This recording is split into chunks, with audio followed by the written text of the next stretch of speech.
Emotions are an integral part of what makes us human. They color our experiences, shape our interactions, and guide our responses to the world around us. Consider anger, a powerful emotion that surges when we perceive injustice or threat. It serves as a catalyst for action, propelling us to address wrongs and protect ourselves.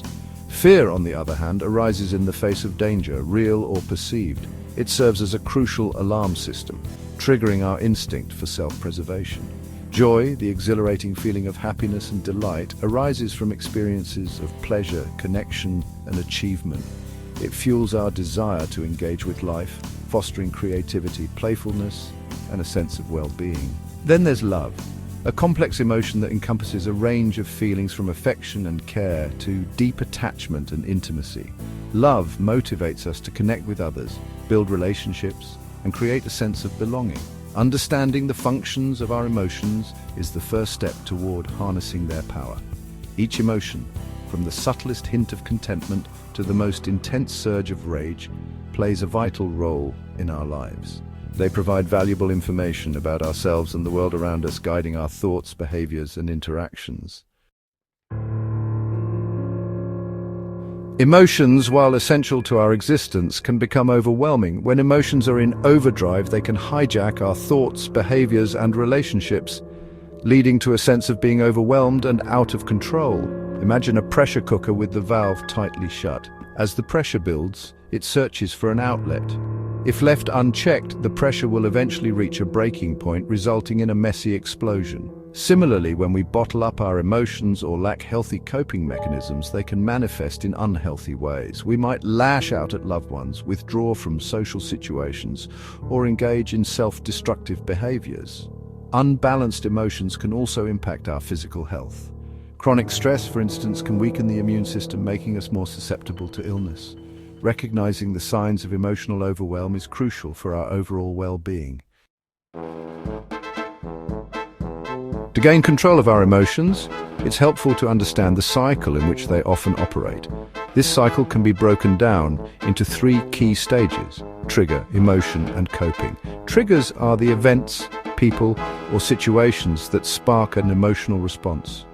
Emotions are the feelings we experience in response to these triggers.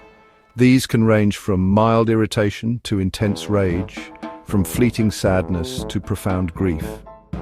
Coping mechanisms are the strategies we use to manage our emotions, both healthy and unhealthy. For example, imagine being stuck in traffic after a stressful day.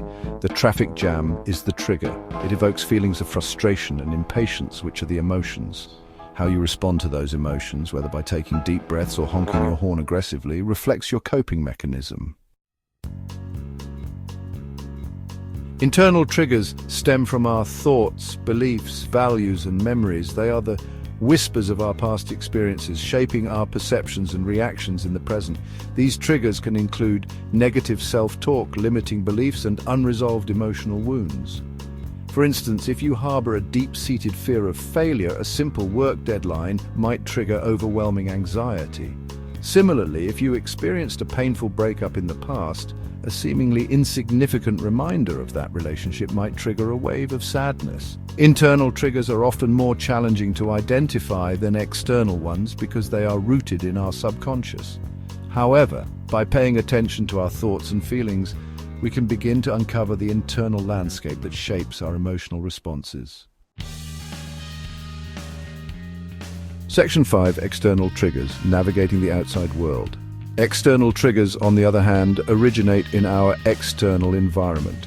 They are the sights, sounds, smells, tastes, and sensations that evoke an emotional response. These triggers can include specific places, people, situations, or even sensory experiences. For example, a crowded shopping mall might trigger anxiety in someone who feels overwhelmed in large crowds. A particular song might evoke joyful memories in one person while triggering deep sadness in another, depending on their personal associations. External triggers are often easier to identify because they are external to us. By paying attention to our surroundings and how they make us feel, we can begin to recognize the external factors that influence our emotions. Section 6. Unveiling your personal triggers. It's important to remember that triggers are highly personal.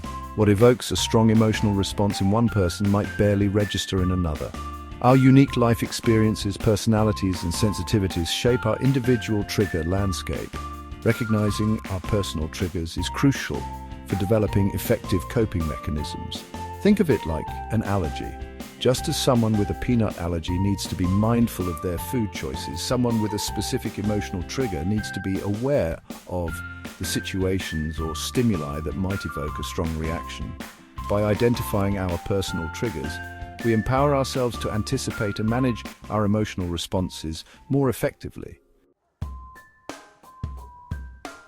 Section 7. A glimpse into trigger identification, a scenario. Imagine Sarah, who experiences a surge of anxiety every time she has to speak up in a meeting at work. To identify her triggers, she starts by reflecting on the specific aspects of the situation that contribute to her anxiety. Is it the size of the meeting, the seniority of the attendees, the pressure to perform? After careful consideration, Sarah realizes that her anxiety stems primarily from a fear of being judged negatively by her colleagues. This fear is rooted in a past experience where she presented an idea that was met with harsh criticism. By identifying the root of her anxiety, Sarah can start to develop coping mechanisms such as practicing her presentation beforehand or reframing negative thoughts. Section 8. Building your emotional toolkit, coping skills. Once we've identified our triggers, we can start to build our emotional toolkit by developing healthy coping skills. Coping skills are the strategies we use to manage difficult emotions and navigate challenging situations. They are essential for maintaining emotional well-being and building resilience. Coping skills can be broadly categorized into two types: thinking skills and action skills. Thinking skills focus on shifting our mindset and reframing our thoughts, while action skills involve taking concrete steps to manage our emotions and improve our situation. Developing a diverse emotional toolkit equips us to handle a wide range of emotional challenges. It's important to find coping skills that resonate with us and align with our values and preferences. Section 9. Mastering your emotions, a journey, not a destination. Mastering our emotions is not about achieving a state of perpetual bliss or eradicating negative emotions altogether. It's about developing the self-awareness, skills, and resilience to navigate the full spectrum of human emotions in a healthy and adaptive way. It's about learning to ride the waves of our emotions, acknowledging their presence and choosing how we respond to them. It's about recognizing that emotions, even the most difficult ones, are not our enemies. They are valuable messengers, providing insights into our needs, values, and desires. By embracing our emotions, we unlock a deeper understanding of ourselves and the world around us.